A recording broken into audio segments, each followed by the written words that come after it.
પેટલી શાળામાં આચાર્યના વર્તન સામે શિક્ષકોમાં આક્રોશ. આંતરિક વિવાદે જોર પકડ્યું. જિલ્લા વિકાસ અધિકારીને રજૂઆત બાદ તપાસ શરૂ. વસો તાલુકાની પેટલી પ્રાથમિક શાળામાં આચાર્ય અને શિક્ષકો વચ્ચેનો આંતરિક વિવાદ વધુ ઘેરો બન્યો છે. બંને પક્ષો દ્વારા એકબીજા પર ગંભીર આક્ષેપો કરવામાં આવ્યા છે. આ બાબતે શિક્ષકોએ જિલ્લા વિકાસ અધિકારીને આવેદનપત્ર આપી રજૂઆત કરી છે, જેના પગલે તપાસ શરૂ કરવામાં આવી છે.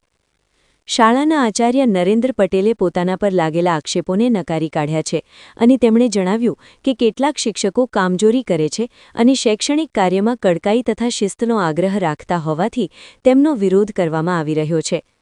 આચાર્યએ આ મામલે તેમને ફસાવવાનું અને દબાણમાં લાવવાનું શિક્ષકોનું ષડયંત્ર ગણાવ્યું છે. આચાર્ય નરેન્દ્ર પટેલે એક ચોંકાવનારો આક્ષેપ પણ કર્યો હતો. તેમાં તેમણે કહ્યું કે જ્યારે તેઓ શાળામાં હાજર થયા ત્યારે એક શિક્ષકે તેમને શાળામાં ન આવવા અને ઘરે બેઠા જ હાજરી પુરાવી દેવાની ઓફર કરી હતી. આ નિવેદનથી શિક્ષણ જગતમાં ચકચાર મચી છે અને શાળાના આંતરિક વહીવટ પર સવાલો ઊભા થયા છે. ત્યારે બીજી બાજુ શાળાના શિક્ષકોએ શુક્રવારે જિલ્લા વિકાસ અધિકારીને આવેદનપત્ર આપવામાં આવ્યું હતું. તેમાં આચાર્યના વર્તન અને કાર્યપદ્ધતિ સામે ગંભીર ફરિયાદો કરવામાં આવી હતી અને શિક્ષકોના મતે આચાર્યનું વર્તન અસહ્ય છે, જેના કારણે શાળાનું શૈક્ષણિક વાતાવરણ બગડી રહ્યું હોવાનું જણાવ્યું હતું. આ વિવાદની ગંભીરતાને ધ્યાનમાં રાખીને વસો તાલુકા પ્રાથમિક શિક્ષણાધિકારી ભરત પારેખ દ્વારા તપાસના આદેશ આપવામાં આવ્યા છે. તાલુકા પ્રાથમિક શિક્ષણાધિકારી પોતે પેટલી પ્રાથમિક શાળાએ પહોંચ્યા હતા અને ત્યાં હાજર સ્ટાફ તેમજ આચાર્ય સાથે પૂછપરછ કરી હતી અને શાળાના દફતરો અને હાજરી પત્રકોની પણ ચકાસણી કરીને પ્રાથમિક વિગતો એકત્ર કરી હતી. તાલુકા પ્રાથમિક શિક્ષણાધિકારીએ જણાવ્યું કે આ મામલે યોગ્ય તપાસ શરૂ કરી દેવામાં આવી છે. બંને પક્ષોની દલીલો અને પુરાવાઓ તપાસ્યા બાદ જે કોઈ પણ વ્યક્તિ જવાબદાર જણાશે તેની સામે કડક કાયદેસરની કાર્યવાહી કરવામાં આવશે અને શાળામાં શૈક્ષણિક કાર્યમાં કોઈ અડચણ ન આવે અને શિસ્ત જળવાઈ રહે તે માટે કટિબદ્ધ છીએ. હાલમાં આ સમગ્ર મામલામાં સાચું કોણ અને જૂઠું કોણ તે અંગે રહસ્ય અકબંધ છે. ઉચ્ચ અધિકારીઓની તપાસ બાદ જ સત્ય બહાર આવશે કે ખરેખર આચાર્યના વર્તનમાં ખામી છે કે પછી શિક્ષકો દ્વારા કરવામાં આવેલા આક્ષેપો પાછળ અન્ય કોઈ કારણ જવાબદાર છે. આ વિવાદને કારણે પેટલી ગામના વિદ્યાર્થીઓના વાલીઓમાં પણ ચિંતાની લાગણી જોવા મળી રહી છે. ત્યારે શિક્ષકો, આચાર્ય અને શિક્ષણાધિકારી સહિતનાઓની પ્રતિક્રિયા સામે આવી છે. બ્યુરો રિપોર્ટ, સમય 24 ન્યૂઝ, નડિયાદ. નરેન્દ્ર કુમાર કેશવલાલ પટેલ આ શાળામાં આચાર્ય તરીકે મારો ફરજ બજાવું છું. મેં સાંભળ્યું ગઈકાલે તમામ શિક્ષકોએ આવેદનપત્રક માન્ય ડીડીઓ સાહેબને અને અમારા ડીપીઓ સાહેબને આપ્યા છે. એમાં જે કંઈ આક્ષેપો કર્યા છે, ન્યૂઝ ચેનલોમાં પણ મેં જે વાંચ્યું છે અથવા તો સાંભળ્યું છે, એમાં જે આક્ષેપો થયા છે એ તદ્દન આક્ષેપો પાયાવિહોણા છે.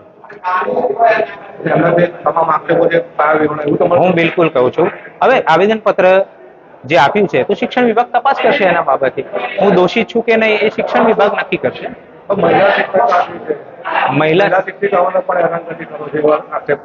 એટલે કાર્ય માટે તો મારે કહેવું પડે ને એમને. કામ ના થતું હોય તો મહિલા શિક્ષક હોય કે પુરુષ શિક્ષક હોય મારે એમને કહેવું તો પડે. એટલે કામને હેરાનગતિ અથવા તો સૂચનને હેરાનગતિમાં ઠેરવે એ વાત યોગ્ય નથી.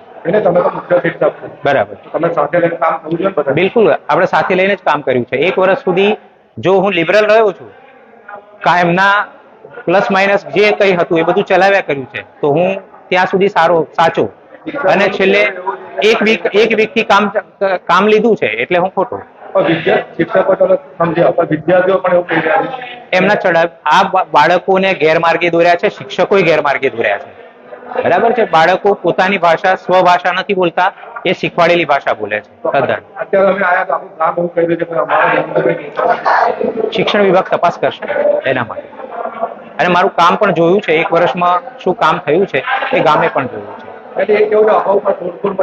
સોળપુરનો વિષય અત્યારે આપણે વાત કરવી એ મને ઉચિત નથી લાગતી, કારણ કે એ આખું શોર્ટ આઉટ થઈ ગયું છે. ઉશ્કેરવામાં આવ્યા હોય અને ઇન્સિડન્ટથી જે થયું છે એ તકદીરના ખેલ હશે. એને હું ફરી વખોડવા માંગતો નથી. હાલમાં જે આખી ઘટના બની શું કહેવું?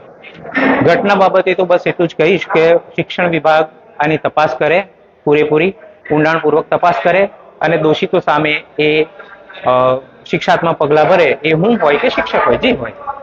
એવી માંગ મારી છે. ઘણા શિક્ષકોનું કહેવું એવું છે કે તમે ગાળો પણ બોલો છો. વાત તદ્દન ખોટી છે. આ પણ આક્ષેપ એકદમ પાયા વિહોણો છે. ગાળો કેવી રીતે, કોની સાથે હું ગાળો બોલ્યો, એના માટે આધાર પુરાવા તો આપવા પડે. 13 શિક્ષકો આજે સાથે મળીને મારી સામે થયા છે, તો 13 શિક્ષકો એકની ભાષા બાકીના 12 બોલવાના જ છે.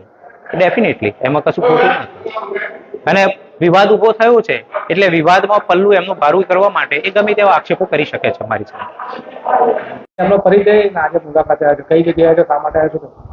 આરડી ડાપી નાયબ જિલ્લા પ્રાથમિક શિક્ષણ અધિકારી ખેડા. વસો તાલુકાના પેટલી ગામે આજે અમે અમને જે જિલ્લા કક્ષાએ આવેદનપત્ર આપવામાં આવ્યું છે એની તપાસ અર્થે અમે આજે ટીમ સાથે અહીંયા પહોંચ્યા છીએ. કેટલી જેટલી ટીમ છે અને શું કાર્યવાહી કરવામાં આવશે?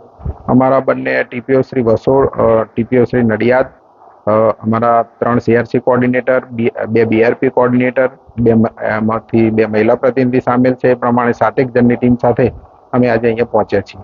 શું મુદ્દા શું છે, કેમ આવું કર્યું? શિક્ષકશ્રીઓએ જિલ્લા કક્ષાએ આચાર્યશ્રી વિરુદ્ધ આવેદનપત્ર આપ્યું છે.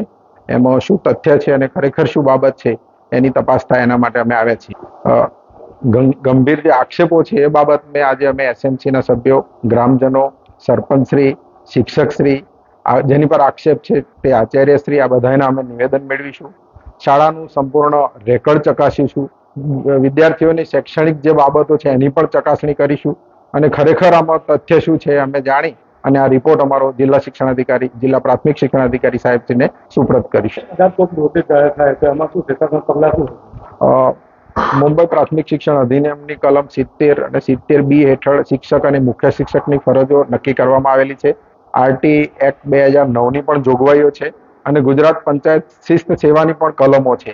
આ સમગ્ર બાબતો છે. કાયદાકીય બાબતોમાં કઈ જગ્યાએ એમની ભૂલ છે, ચૂક છે અને એનું શું લેવલ છે એ બાબતોને આધારે અમે અમારો તથ્યલક્ષી જે હકીકતલક્ષી અહેવાલ છે, રેકર્ડ આધારિત પુરાવાઓ છે એની સાથેનો અહેવાલ આદરણીય જિલ્લા પ્રાથમિક શિક્ષણ અધિકારી સાહેબને આપીશું અને એના આધારે ડીપીઓ સાહેબ નક્કી કરશે કે શું સજા કરે. મારું નામ પ્રવીણાબેન વિઠ્ઠલભાઈ સોલંકી છે. હું પેટલી પ્રાથમિક શાળામાં આસિસ્ટન્ટ શિક્ષક તરીકે ફરજ બજાવું છું. અમને આચાર્ય તરફથી એટલો માનસિક ત્રાસ મળે છે કે અમે બસ કંટાળી જ ગયા છીએ અને હવે તો એમ થાય છે કે હું નોકરી જ છોડી દઉં અને આત્મહત્યાનો જ વિચાર આવ્યા કરે છે. અમને ચારેને એમ કે છે કે ચારે નંગ અહીં આવો કે છે.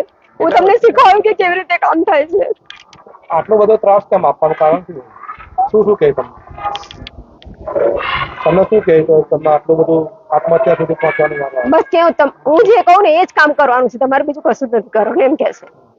તમે તમારી રીતે કામ કરતા નહીં? ના, બધા કરે છે, બધા શિક્ષકો કામ કરે છે તો પણ અમને માનસિક ટોર્ચર જ કરી રાખે છે. અને કેવું હોય તો તમે, હું કાગળ તમને આપું, પેન આપું, તમારે જ્યાં લખવું હોય ત્યાં લખો, મારા વિરુદ્ધ તમારે જ્યાં જવું હોય ત્યાં જાઓ એમ કે છે. તમારી માંગ શું? અમારી માંગ એ છે કે આચાર્યને અહીંયાથી બદલી કરો. બસ અમારે શિક્ષક આચાર્યમાં અહીંયા ના જોઈએ. શાળામાં શું ફરજ બજાવો છો અને હાલ જે આચાર્યનો વિવાદ થયો છે શું? હું અશ્વિનભાઈ પ્રજાપતિ, પ્રથમ આસિસ્ટન્ટ શિક્ષક, પેટલી પ્રાથમિક શાળા.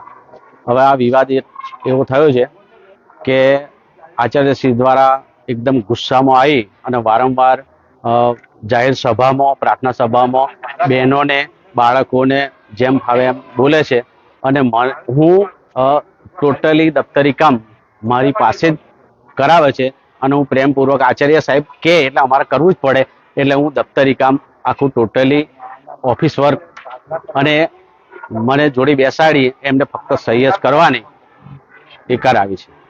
માંગ શું છે તમારી? બસ હવે આની અંદર જે કસૂરવાર એ હોય, ભલે અમારી ભૂલ અમે એ હોય તો અમને બદલી કરી દો અથવા તો સાહેબની બદલી કરી દો.